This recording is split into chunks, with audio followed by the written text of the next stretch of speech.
Nigerian and Ghanaian parliamentary leaders have begun discussions on how to resolve the trade impasse between the two countries. The talk began last week with a closed-door diplomatic meeting in Abuja, after which Speaker of the Nigerian House of Representatives, Femi Gbajabiamila, and his Ghanaian counterpart, Alban Sumana Bagbin, addressed the media. They said the trade dispute would soon become history. Right, Honourable Speaker, I am here just to help bring finality to the impasse. I pledge my commitment and that of the Parliament of Ghana to contribute in every way possible to end the impasse between traders of our two sister countries.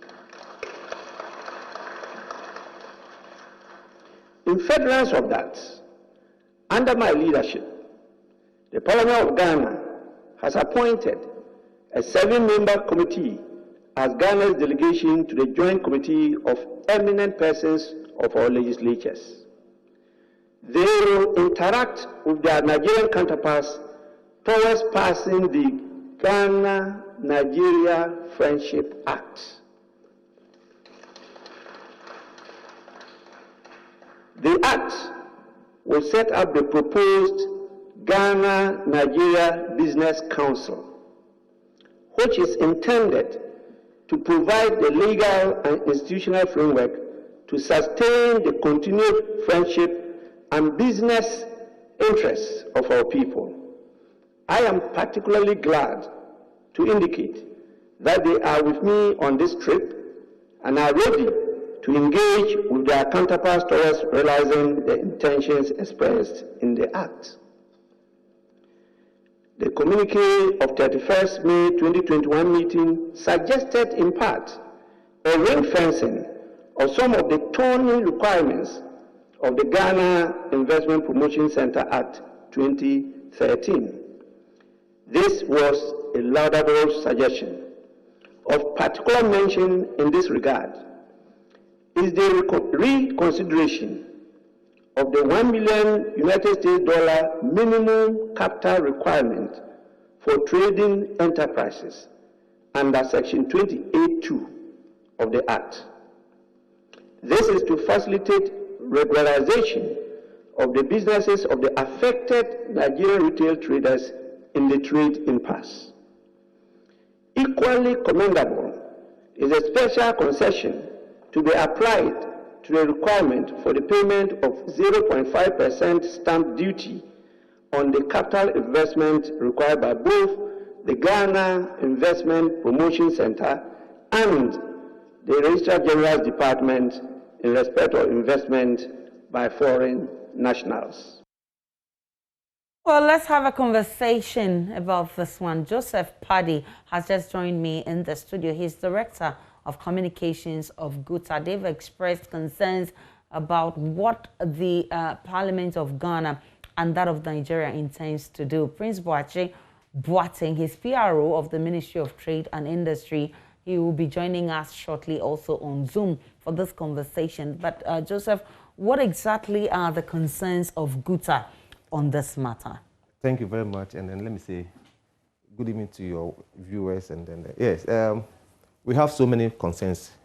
And it's unfortunate this statement is coming at this time where GUTA has been crying for all this year. It's like a rehashing of existing laws. There's a ETLS law, the Equal Trade Liberalization Scheme law, that it was introduced as a purpose to free movement of goods and services within the ECOWAS member state. But even within that law, there's what we call origin, rules of origin, which means whatever product you are bringing from a member state, it must be originated or must be produced from that member country. And then they give a concession of duty-free and waivers. So this law already exists. So we don't know why the Honorable Speaker will then go and say they are coming to do a friendship. So the question we're asking is, so if another member state gets service, so I also want to be friend to Ghana, so also give me another friendship act. Already there are existing law that has been introduced for our businesses, which is the GIPC law, which says, as a foreigner, you see, as a foreigner, you are coming to do business in Ghana, come with a capital of $1 million employ 20 skilled Ghanaians. So our brothers and sisters who have just completed school from Legon, from Tech, can get some job to do. And that law, we've been working with all this law for this. And before this law was passed, 2013, we were part of the amendment. We went to Dodowa for about 2 weeks to write this new policy, which we are working with. So that if they are going to introduce a new law, how come you are not inviting your stakeholders, the players in the industry? So this is an unfortunate statement that is coming from the Speaker of Parliament, which we, the trading community, we don't agree to. That proposal that they are coming to, that we have a new Friendship Act between two member states. So we are saying that what of the other ECOWAS country members?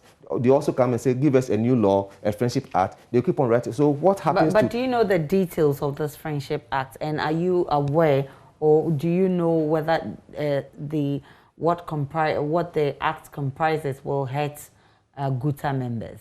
No, we have not been invited yet to make an input into that act anyway. But all that we are saying is that there's an existing law that we are working with, that is run with, which is very effective and efficient. What we saw was that the monitoring and evaluation of that policy and the law, that was not working.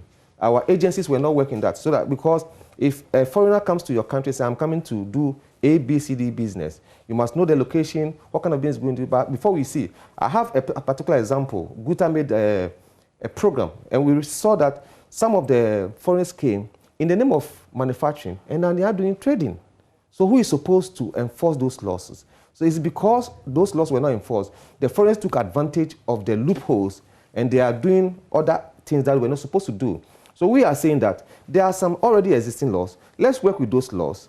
If we are not, the GIPC law was not targeting Nigerians. The GIPC law was made for Ghanaians, and that of foreigners, that whoever the foreigner is and you are coming to this country, make sure you come with A, B, C, D. If you are able to do that, you are free to go. But not to also go out and advocate and then be looking for a new set of laws, rules of engagement for your business. If we do that, we are opening the Pandora box, and we believe most people will then be asking for new policy. Even WHO, WTO, World Trade Organization, they are saying that there should be trade liberalization. Even with that, there are some trade restriction policy from every member country. As we speak now, Nigeria has a restriction policy that they call a prohibition list. The prohibition list was about 45 line items, which says that whoever you are, you can be the president of America. As for this item, we don't want anybody to import it into our country. What they were really trying to do, they were trying to protect their manufacturing and their industries. So if Ghana, in the same wisdom, we are also saying that for the purpose of trading, that we are preserved for Ghanaians, any foreigner who want to come in must come with capital injection for about $1 million and employ 20. In any case, there are so many foreigners in this country who have adhered to these laws, which are doing legitimate businesses. You can mention, I'm not going to do advert for any company, but you can mention Kuala, you can mention Maxmart, you can mention Melcom. They've employed more than 20 Ghanaians. They've invested more than $1 million capital injection. They're also into the retail business. Why is it that we are not going after those people? Because they've adhered to our laws and policies in the country. But it's unfortunate that a group of people are now calling for a new set of laws. Fortunately, Prince Boateng, who is PRO of the Ministry of Trade and Industry, has joined us via Zoom. I'm grateful for your time, Mr. Boateng. Are you aware of this act that the Speaker of Parliament from Ghana is talking about, that is supposed to ensure diplomacy between Ghana and Nigeria? Asha, thank you, and my regards to your cherished viewers and listeners. I am aware of discussions to that effect, but I am not aware of an act that is ready and that is enforceable as we speak. I am aware that there were discussions between a Ghanaian and a Nigerian delegation in Accra, as the speaker alluded to. I am equally aware, and the GUTA rep in the studio is also aware, because I don't recall if he was personally present, but I recall his president was part of the meeting that we had with the Nigerian delegation. Okay. And we had a draft communique which the speaker alluded to. That draft communique, Ghana has consented fully to it. Okay, what does the communique entail? Aisha, I will be a bit hesitant, not out of disrespect to your viewers and listeners, but because of diplomatic issues, because the point that, and that's the point I was getting to. Okay. We have consented to our part of it, but we are awaiting the signature of our Nigerian counterparts, which has not been done. And until that is done, I'm unable to disclose the full details. But that is the challenge that I have, because as the speaker alluded to, that was in March. We are in July, and we have still not had feedback from our Nigerian counterparts. And so that is what I know of the situation as at now. Okay. So this communique that you're unable to discuss the content, will it lead to the passage of an act? It will not necessarily lead to the passage of an act, but when it comes to the trading community and when it comes to the diplomatic community, we have multilateral relations and then we have bilateral relations.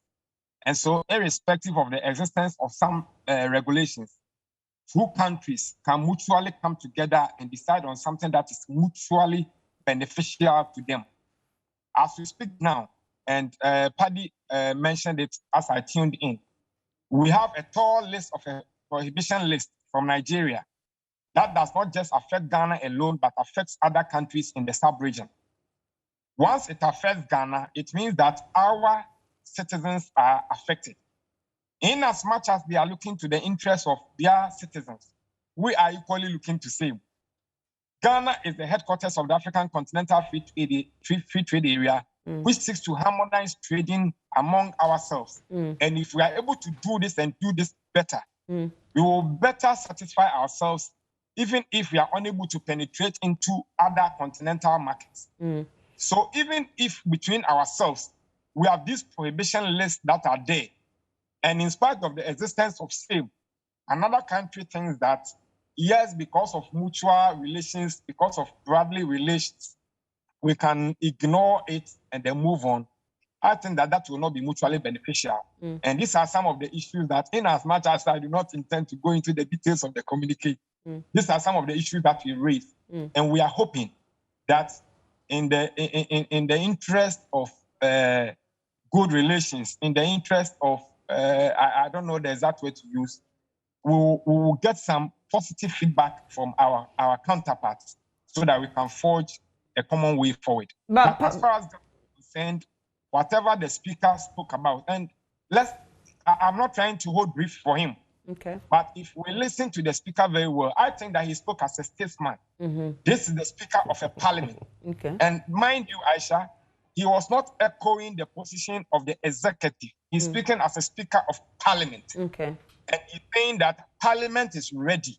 And parliament will be ready, and parliament can only do something that has been tabled before it by the executive. Except that now we have the private members' motion. And so if a member of parliament will want to move a private member's bill, that is up to the MP to do so. Okay. But it is now incumbent on the executive to send something if no private member has come up. And as far as I'm concerned, government, and for that matter, the Ministry of Trade and Industry, has not put anything before Parliament for an amendment of the GIPC Act, except that we think that going forward, for the mutual interest of our two countries, there are things that we can do, but these, I must say, are at the infant stages. Paddy's concerns are that we have existing laws and there are nothing actually wrong with them. And so this communique that you cannot even disclose the content to us, is it actually necessary? Is there anything wrong with our existing laws? There might not necessarily. This issue is a very thorny issue. If there is nothing wrong, nobody will raise an issue. But I am saying that if there is something wrong, whatever is wrong must be addressed within the right environment. And it must come with the right conditionality. Okay. Especially when, yes, the law is there, but like I indicated to you, we can have bilateral relations with Nigeria, which may necessarily require us to go down on some of these things. But that will not just be at the expense of Ghana. It must come with benefits and costs. And so if Ghana is ready to relax some rules or some laws, It must come with reciprocity. What are we benefiting? And not to side with GUTA per se, but sitting where I am sitting now, I have not seen that reciprocal gesture from our counterparts, which will make my ministry, for that matter, attempt to go beyond the limit to do anything now. Paddy, so he says that your president was part of the delegation that met and agreed on this communique. So why are you complaining now? Yes. Our president was invited to the Parliament House when the team came, and then we were told that they were going to be given a communique, but with a consultation with GUTA, which we are still waiting for. We've not heard anything about. I'm now hearing it that is they've released a communique. We don't have privilege to that, but we're part of that meeting. That's an unfortunate situation. But like I was saying, even before the COVID, the close down of the COVID, Nigeria closed their border. Aisha, pardon my rude intervention, Aisha. Pardon my rude intervention, okay, because I need to clarify this point. Okay, quick one. Paddy, yes, I have indicated that there has not been any communique. Okay. The speaker's comment on the communique, I am, with all due respect to himself and to his office, I am saying that that communique is a draft. Okay. We are awaiting the signature of our Nigerian counterparts. And until that is done, I do not sit here and the ministry does not assume that there is a communique. Agreed. We are awaiting their comments on it. Agreed. GUTA had full representation. And so until they have appended their signature, there is no communique. And so I agree with all the points that you have raised. And if you listen to me well, I'm saying that if anything should be implemented, it should come at mutual benefits and mutual costs. Okay, I think we are clear on that one. Perfectly so. Yeah, but like I was saying earlier on, before the COVID, the close down of the borders, Nigeria closed their border to the ECOWAS member state for almost 2 years. Yeah. I was part of the team that went to Abuja. We were sent by the president. And when we met the foreign minister, all that he said was, there's an activity going on at the border that is hurting the economy, and they want to cure that mischief. So, and ECOWAS is free movement of goods and persons and services.